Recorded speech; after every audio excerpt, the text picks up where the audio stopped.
Hello नमस्कार दोस्तों। तो कैसे हो आप सभी।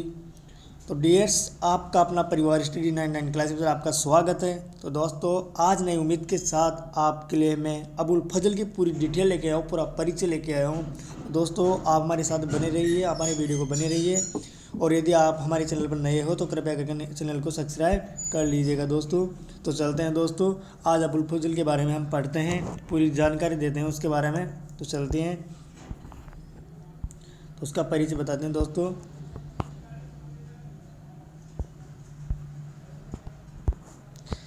अबुल फजल का पूरा नाम अबुल फजल इब्न मुबारक था। इसका संबंध अकबर के हिताजी परिवार से था। इसका जन्म 14 जनवरी 1551 में हुआ था। अबुल फजल का जन्म हुआ था 14 जनवरी 1551 में हुआ था। इसके पिता का नाम था शेख मुबारक। शेख मुबारक इनके पिता थे। अबुल फजल ने अकबरनामा एवं आईन अकबरी जैसे प्रसिद्ध पुस्तकें की रचना की थी।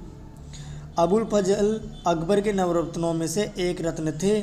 प्रारंभिक जीवन अबुल फजल का पूरा परिवार वास कर पहले ही सिंध आ चुका था।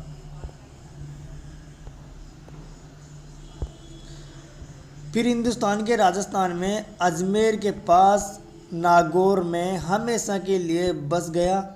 इसका जन्म आगरा में हुआ था।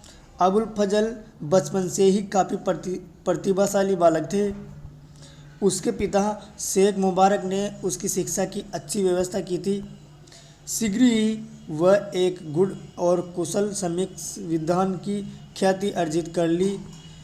20 वर्ष की आयु में वह शिक्षक बन गया और 1573 ईस्वी में प्रवेश अकबर के दरबार में हुआ। तो अगर क्वेश्चन आ जाए दोस्तों कि अकबर के दरबार में कब प्रवेश हुआ था, कब गया था, तो वो हो गया 1573 ईस्वी में। ठीक है, नेक्स्ट है, वह असाधारण प्रतिभा, सतर्क निष्ठा और वफादारी के बल पर अकबर के चहेता बन गया। वह शीघ्र अकबर का विश्वासी बन गया। अकबर बहुत विश्वास करने लग गया था इस पर और शीघ्र ही प्रधानमंत्री के ओहदे तक पहुंच गया। अबुल फजल इब्न का इतिहास लेखन, वह एक महान राजनेता, राजनायक और सैन्य जनरल होने के साथ साथ उसने अपनी पहचान एक लेखक के रूप में भी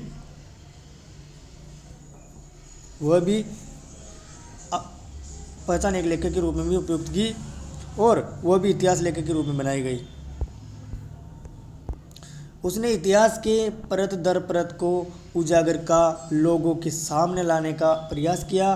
खासकर उसका ख्याति तब और बढ़ जाती है जब उसने अकबरनामा और आईन अकबरी की रचना की। खासकर उसका ख्याति तब और बढ़ जाती है जब उसने अकबरनामा और आईन अकबरी की रचना की। उसने भारतीय मुगलकालीन समाज और सभ्यता इस पुस्तक के माध्यम से बड़े ही अच्छे तरीके से वर्णन किया। अबुल फजल अकबर के नवरत्नों में से एक था। अपने पिता के समान वह भी सूफी तथा स्वतंत्र विचारों का था। 20 सवारों के सरदार से उन्नति करता था। वह 5000 सवार का मनसबदार नियुक्त हो गया। काफ़ी समय तक वह अकबर का मुख्य सचिव भी रहा। मध्यकालीन इतिहास समूह अपनी विद्वता के लिए प्रसिद्ध हैं। उसे साहित्य, दर्शन एवं इतिहास का अच्छा ज्ञान था। उसने ही महत्वपूर्ण ग्रंथ अकबरनामा तथा आईन अकबरी की रचना की। ऐतिहासिक दृष्टि से इन ग्रंथों का बहुत महत्व है। इन ग्रंथों से अकबर के शासन के संबंध में सभी बातों की जानकारी प्राप्त होती है। अकबरनामा में अबुल फजल ने लिखा है कि इस ग्रंथ को तैयार करने में उसे बहुत परिश्रम करना पड़ा और 5 बार इसका संशोधन उसने किया। इन ग्रंथों को लिखने में उसे 7 वर्ष लग गए। कितने वर्ष लगे दोस्तों? 7 वर्ष लग गए थे इन ग्रंथों को लिखने में और 1597-98 में वह इन्हें पूरा कर सका। तो ये जब पूरा हुआ था तब हुआ था 1597-98 में पूरा हो गया था। इन ग्रंथों को लिखने में उसका उद्देश्य अपने स्वामी अकबर की स्मृतियों को चिरस्थायी करना था, उजागर करना था। वह अपने संरक्षक की उपलब्धियों को भी सार्वजनिक करना चाहता था। अबुल फजल ने दावा किया है कि इन ग्रंथों को लिखने में उसका कोई व्यक्तिगत स्वार्थ नहीं था और जहाँ तक हो सका उसने प्रमाणिक एवं ठोस स्रोतों के आधार पर ही उसका सर्जन किया। अकबरनामा में अबुल फजल ने अकबर के शासनकाल की राजनीतिक घटनाओं का वर्णन किया था। इस ग्रंथ में अकबर की राजनीतिक उसका घटनाओं का वर्णन किया। इस ग्रंथ में अकबर की राजनीतिक उसका विजय अभियान एवं साम्राज्य विस्तार आदि का विशद वर्णन है। किंतु आइन ए अकबरी में अबुल फजल ने अकबरकालीन आर्थिक प्रयोगों, स्वार्थों, बुद्धिजीवियों, दार्शनिकों, प्रांतीय प्रशासनिक एवं आर्थिक व्यवस्था का वर्णन किया था। किसमें किया था? कौन से ग्रंथ था वो? आइन ए अकबरी में। इनके अतिरिक्त इसमें अन्य तत्कालीन उपयोगी बातों की भी चर्चा है। वस्तुतः ये दोनों ग्रंथ एक दूसरे के पूरक हैं। आइन ए अकबरी को अकबरनामा का अंतिम अध्याय कहा जाता है। तो दोस्तों याद रखना, जो ग्रंथ आइन ए अकबरी उसको अकबरनामा का अंतिम अध्याय भी कहा जाता है। इम्पोर्टेंट है, रख लेना दोस्तों, इम्पोर्टेंट है। इलियट एवं एल्फिंस्टन जैसे यूरोपियन इतिहासकारों ने अबुल फजल को अकबर का प्रशंसक एवं चाटुकार कहा है। तो दोस्तों जो यूरोपियन इतिहासकार थे उन्होंने अबुल फजल को अकबर का प्रशंसक चाटुकार कहा था, याद रखना। उन्होंने उस पर आरोप लगाया कि उसने अकबर के संबंध में तथ्यों को बढ़ा चढ़ाकर गलत ढंग से लिखा है और उसे अलौकिक शक्तियों का स्वामी बतलाया।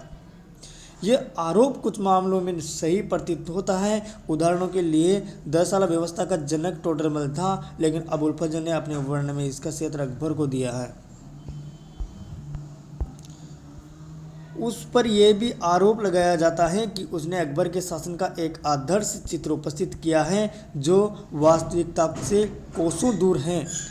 इसके अतिरिक्त उसने अपने अकबरनामा में अपने वर्णन को मुगल बादशाह एवं उसके दरबार तक ही सीमित रखा और सर्वसाधारण की स्थिति के संबंध में उसने कुछ